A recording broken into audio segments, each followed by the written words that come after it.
Le journal avec Cheikh Tidiane Diao, la composition du nouveau gouvernement annoncée hier lors du remaniement ministériel, Cheikh.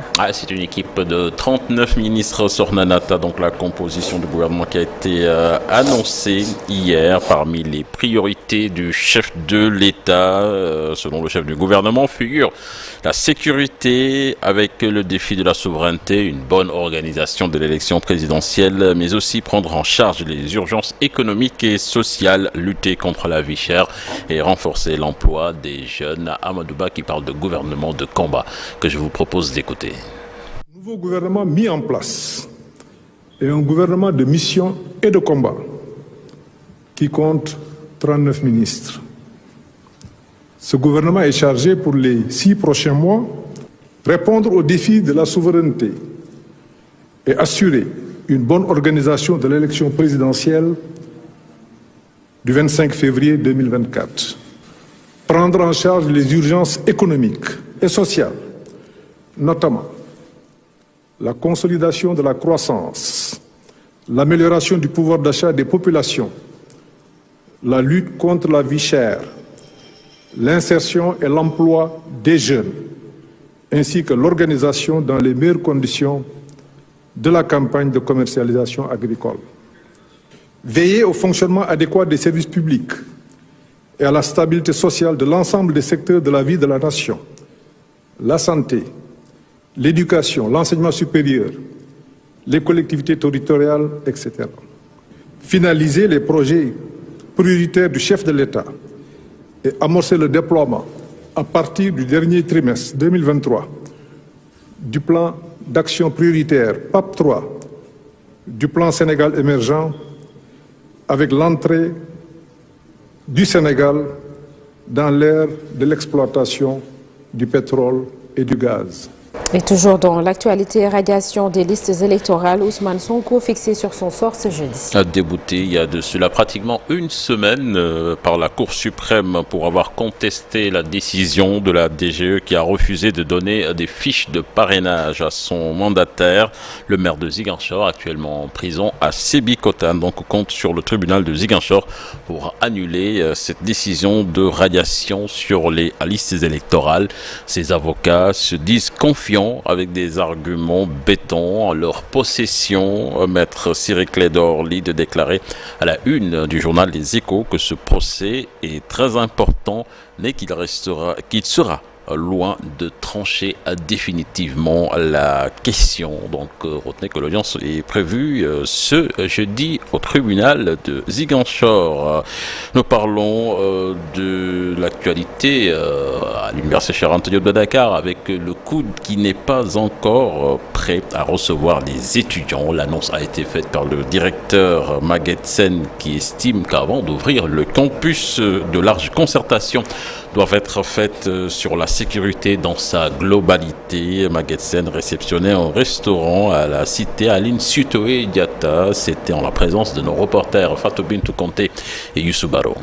Le Centre des œuvres universitaires de Dakar n'est pas prêt à offrir ses services. Selon son directeur général, les conditions ne sont pas encore réunies pour accueillir les étudiants. Le COUD n'est pas prêt. Ouvrir l'université, ce n'est pas seulement les infrastructures, mais c'est un ensemble de réformes qu'il faut engager, notamment dans le domaine de la sécurité, dans le domaine de l'accès, dans le domaine des règles d'accès et d'hébergement. D'ailleurs, Maguette Sen estime que de larges concertations vont être organisées pour discuter de l'avenir du COUD et des conditions de sécurité dans l'enceinte du campus social. Donc, toute mesure allant dans le sens, en tout cas, d'apporter une paix sociale et d'éviter que ce qui s'était passé le 1er juin ne puisse jamais se passer, ça c'est un autre volet. Au-delà des équipements, en tout cas, qu'il faut discuter avec les étudiants, avec les travailleurs du COUD, avec les professeurs, avec le rectorat et l'ensemble des acteurs. Et ça, on ne peut pas ouvrir sans qu'il y ait ce cadre de dialogue, ce consensus fort autour de la paix sociale au sein du campus, que ce soit le campus pédagogique, que ce soit le campus social. Le directeur du COUD a réceptionné un nouveau restaurant de 2000 places destiné aux étudiants et qui entre dans le cadre des grands projets de l'État de remettre à neuf la cité des filles à Aline Sutoé Diata.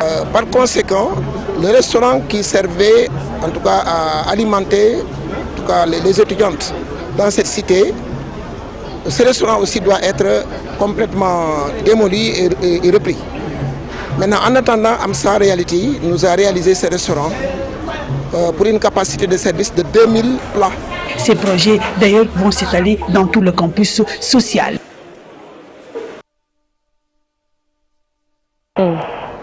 Voilà, retenez que le SAES donc sera en conférence de presse cet après-midi. Autre rendez-vous à ne pas manquer pour les journalistes également, la conférence de presse des travailleurs de la CBAO qui sont en grève de 48 heures depuis hier, Sornanata. L'actualité des sports à présent, tirage au sort de la CAN 2023, c'est ce jeudi à Abidjan. Voilà, le Sénégal donc qui attend de connaître ses adversaires en phase de poule de cette CAN 2023. Donc ce sera aujourd'hui à partir de 19h plutôt en Côte d'Ivoire à Abidjan. Le Sénégal qui s'attend peut-être à une poule difficile. Je vous propose là-dessus de suivre ce sujet signé Cheikh Sadibou Diarra. Sénégal, Cameroun, Afrique du Sud, Guinée-Bissau comme pire tirage, Sénégal, République démocratique du Congo, Mauritanie, Mozambique comme tirage le plus abordable. Quoi qu'il en soit, les Lions doivent s'attendre à des adversaires de taille au premier tour de la CAN 2023 à l'issue du tirage au sort des poules ce jeudi en Côte d'Ivoire. Regarde du barométrage des équipes africaines qui sont parties pour jouer cette compétition, on s'est rendu compte que toutes les équipes viennent avec plein de détermination, avec des joueurs de qualité. Donc même le pot numéro 4 où j'ai vu la Gambie, la Tanzanie entre autres est composé effectivement de très grandes équipes en Afrique. Donc aujourd'hui quand une équipe parvient à se qualifier à la Coupe d'Afrique des Nations, c'est parce que c'est une équipe qui regorge d'une potentialité. Et le Sénégal est obligé d'avoir une de ces nations dans sa poule. Comme quoi rien n'est gagné d'avance. Il sera question de détermination et enlever très tôt la casquette de champion d'Afrique pour pouvoir jouer une nouvelle compétition qui aura aussi ses nouvelles réalités. Le Sénégal, à la CAN 2023, un statut de champion d'Afrique en titre, a démontré d'entrée. L'essentiel, c'est quand même de bien entrer dans la compétition, quel que soit le groupe dans lequel le Sénégal va loger. À mon avis, c'est aux adversaires d'avoir peur du Sénégal et au Sénégal d'avoir peur de tomber dans un groupe difficile. Il faudra tout faire pour entrer, à mon avis, entrer très tôt dans la compétition. Pour ne pas douter, le Sénégal sera le favori numéro 1 de cette CAN. Donc, il faudra entrer vif dans la compétition. Nous sommes venus pour confirmer notre titre de champion d'Afrique. Également, montrer à tout le monde que nous n'avons pas volé le trophée remporté au Cameroun. Donc, également, ça permettra aux joueurs de retrouver la confiance et d'envoyer des messages aux autres adversaires qui viendront après. En attendant la défense de son titre du 13 janvier au 11 février 2024 en Côte d'Ivoire, les Lions vont connaître leurs adversaires ce jeudi lors du tirage au sort des poules à partir de 19h à Abidjan. Une cérémonie présentée par l'artiste, chanteur Ekon.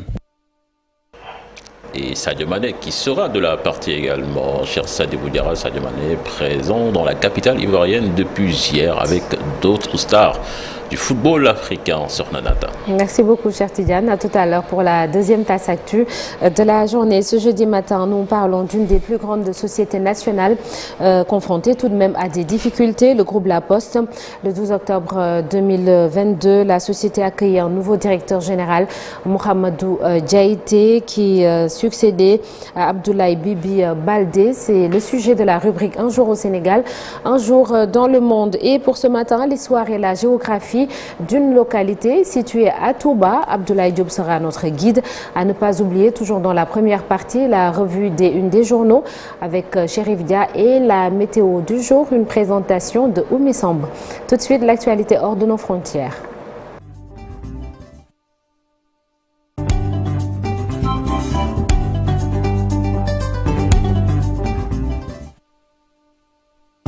L'actualité internationale fortement dominée par le conflit israélo-palestinien. Les frappes de l'armée israélienne ont fait 1200 morts à Gaza. Un bilan très lourd. Sornanata, plus de 1200 personnes